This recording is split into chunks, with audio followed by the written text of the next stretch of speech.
Programa Papo Médico. Um oferecimento, Clínica de Cirurgia Plástica Ricardo Proto e Devita, Centro Oncológico.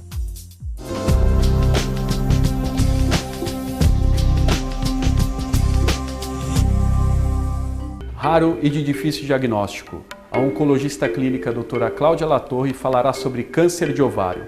O programa Papo Médico começa agora.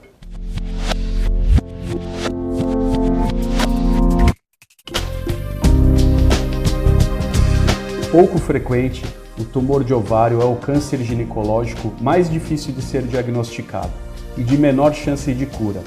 Cerca de 75% dos cânceres, quando diagnosticados, estão no estágio avançado. Doutora Cláudia, muito obrigado pela presença novamente aqui no Papo Médico. Obrigada a você, Ricardo. É sempre um prazer estar aqui.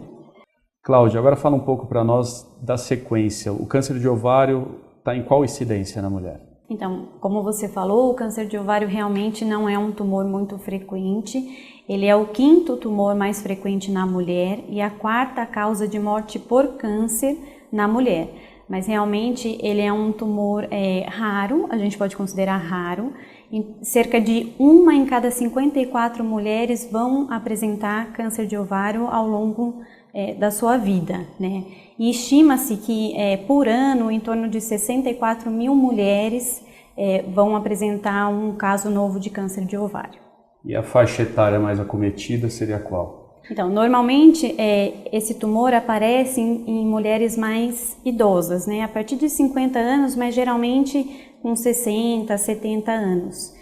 Alguns fatores de risco para o aparecimento do câncer de ovário são ser mulher, né, ter uma história familiar de câncer de ovário ou de mama, não apresentar gestações anteriores, então nulíparas, aquelas mulheres também que tiveram uma menarca precoce, uma menopausa tardia, também tem um risco aumentado. Mulheres que sabidamente têm a mutação do gene BRCA1, BRCA2. O mesmo da mama, O mesmo da mama, exatamente. Então, assim, quando a gente avalia os fatores de risco, a gente percebe que o período que a mulher fica ovulando tem influência no aparecimento do câncer do ovário.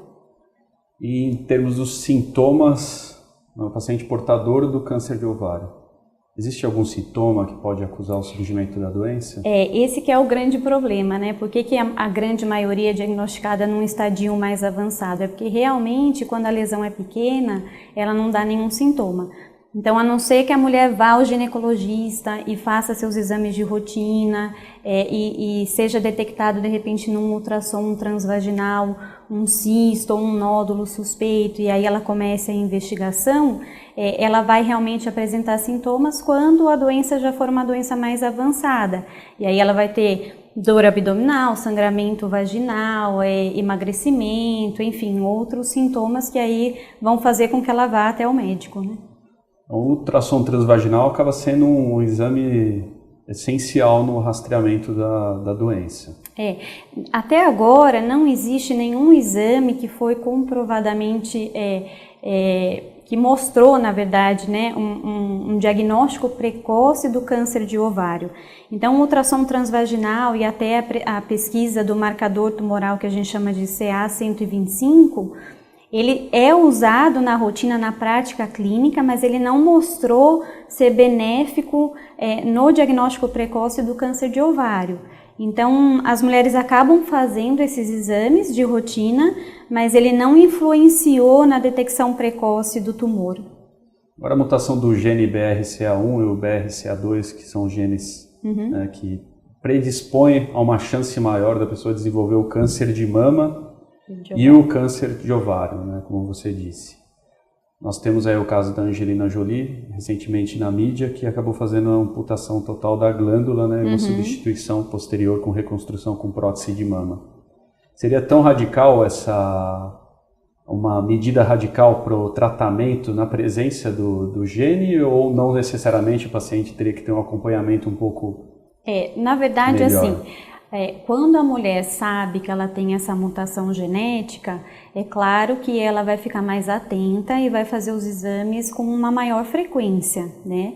Mas a retirada dos 2 ovários de uma maneira profilática preventiva para que o câncer de ovário não aconteça, tem que ser discutido caso a caso. Porque se for uma mulher jovem que ainda não teve filho, isso vai impedir, né, que ela de repente possa ter um filho de uma maneira natural e vai induzir a uma menopausa precoce e com todas as consequências que a menopausa pode trazer para a mulher. Então, existe a indicação, mas realmente tem que ser discutido caso a caso. E no caso das mamas, vamos fugir um pouco do assunto, mas para falar um pouco das mamas também, que esse assunto foi polêmico, né? Seria indicado mesmo essa amputação total? Então, das mamas a gente tem um pouco mais de estudo científico comprovando que a retirada profilática das mamas é preventiva e pode ser realizada realmente nas mulheres que têm a mutação, principalmente do BRCA1, mas de novo, também tem que avaliar a idade da mulher, se ela tem uma prole constituída ou não, quer dizer, tudo isso tem que ser levado em consideração, né? Agora, quem tem a mutação do BRCA1 e tira só as mamas, ela continua tendo o risco aumentado de ter o câncer de ovário. Então, o correto então decidiu por tirar, tirar as mamas e resolver o que vai fazer com o ovário. Ou radioterapia, né, uma ablação que a gente chama, ou a retirada mesmo dos ovários. Senão você diminuiu a chance do câncer de mama, mas continua tendo risco para o câncer de ovário. E é um exame um pouco complicado de ser realizado no Brasil, porque os convênios não cobrem. Não cobrem. Não. Existe a possibilidade da mulher fazer, hoje em dia você consegue fazer com pesquisa da saliva, né? Não é nenhum exame assim mais complicado ou invasivo, mas normalmente a pessoa tem que pagar. O assunto está bem interessante, mas vamos voltar depois do intervalo.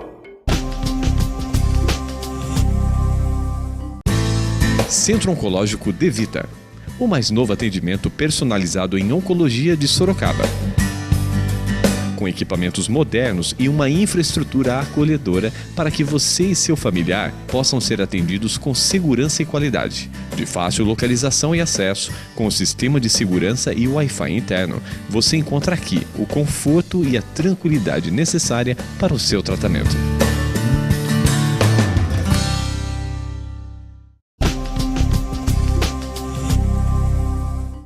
Voltamos com o Papo Médico com esse assunto interessantíssimo que é o câncer de ovário. Cláudia, agora falando um pouco mais sobre tratamento. Quais são as possibilidades de tratamento para o câncer de ovário? Então, na verdade, assim, normalmente o que vai acontecer? Ou o paciente tem um sintoma, ou foi um achado de ultrassom que veio ali na região do ovário, ou um cisto com características de alguma coisa maligna, né, ou uma massa. E aí, normalmente, a paciente vai para um procedimento cirúrgico para retirada desse ovário, e aí é feita uma análise dessa retirada desse ovário. Então, normalmente, a primeira cirurgia não é uma cirurgia oncologicamente correta, que a gente diz, né? Por quê? Porque a cirurgia correta para o câncer de ovário inclui a retirada dos 2 ovários, a retirada das trompas, a retirada do útero, biópsia de qualquer lugar suspeito, análise do líquido do abdômen, retirada da gordura que fica ali ao redor do intestino. Então, é uma cirurgia realmente mais complexa, maior, que normalmente é feito por um profissional especializado, um cirurgião oncológico ou um ginecologista que faça essa parte oncológica. Essa primeira cirurgia, na verdade, é uma cirurgia para confirmação do diagnóstico. Isso, então a primeira cirurgia normalmente é como se fosse uma biópsia, que normalmente não se faz biópsia do ovário, se retira, né, um dos ovários, como a gente tem 2. E aí, confirmando por um anatomopatológico, ou seja, um laudo de que se trata de um caso de câncer, normalmente essa paciente é encaminhada então para o oncologista para definir se vai fazer quimioterapia antes e depois a cirurgia mais complexa depois, ou ao contrário, se vai fazer a cirurgia mais extensa num primeiro momento e depois vai fazer a quimioterapia. Todos os casos precisam de quimioterapia? Não, mas a grande maioria, porque a grande maioria é diagnosticada num estadio mais avançado. Então, o pilar do tratamento do câncer de ovário é cirurgia e quimioterapia.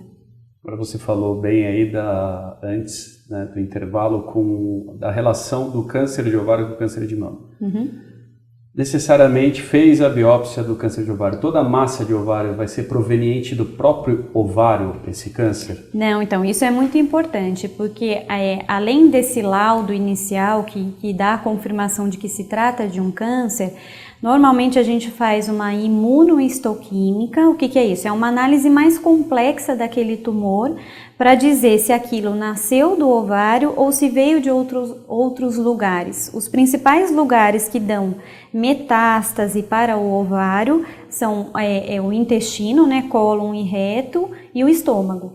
Então, a imunohistoquímica, que é esse exame mais complexo, ele vai ajudar a gente a definir da onde é que veio esse câncer, porque o tratamento também muda, né? Então, às vezes, a cirurgia que eu expliquei no caso de câncer de ovário não precisa ser feito se aquela lesão for uma metástase de um câncer de estômago. Então, por isso que normalmente as mulheres não vão para uma cirurgia mais extensa de início, né? Esse é um dos motivos também. Então, para o pessoal de casa entender, uma metástase é quando um tumor propaga para outras partes do corpo.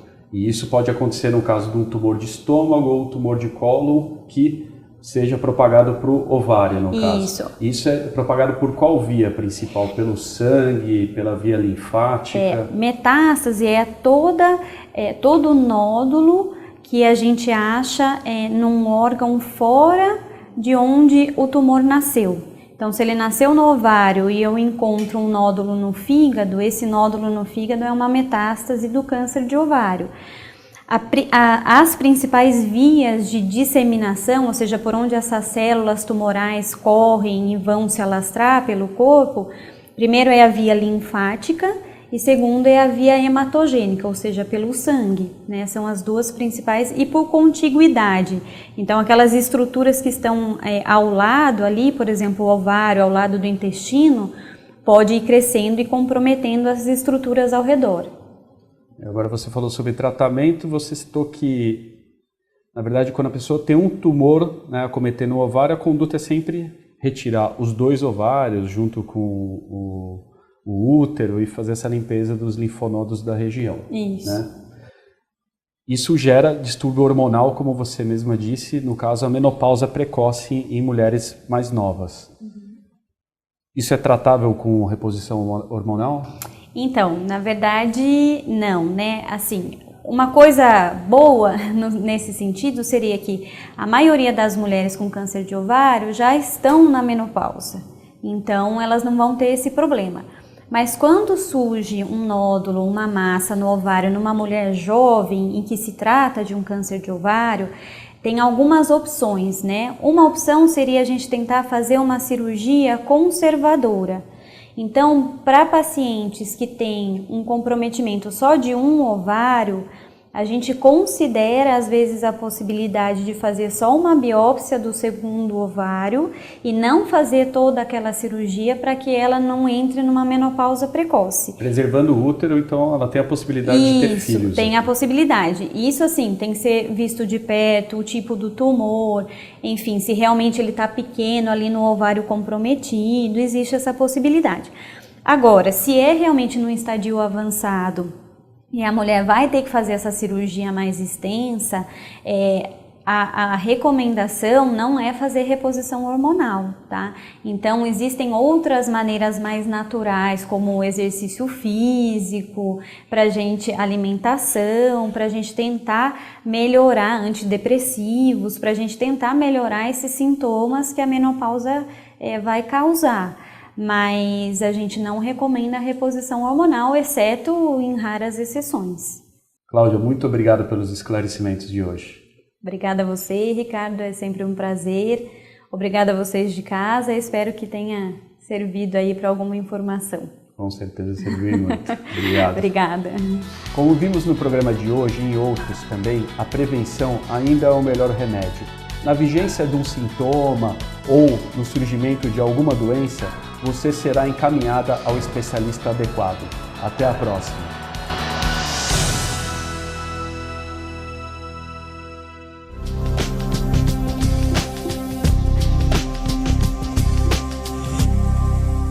Você assistiu o programa Papo Médico, um oferecimento Clínica de Cirurgia Plástica Ricardo Proto e Devita, Centro Oncológico. Centro Oncológico Devita, o mais novo atendimento personalizado em oncologia de Sorocaba. Com equipamentos modernos e uma infraestrutura acolhedora para que você e seu familiar possam ser atendidos com segurança e qualidade, de fácil localização e acesso, com o sistema de segurança e Wi-Fi interno. Você encontra aqui o conforto e a tranquilidade necessária para o seu tratamento.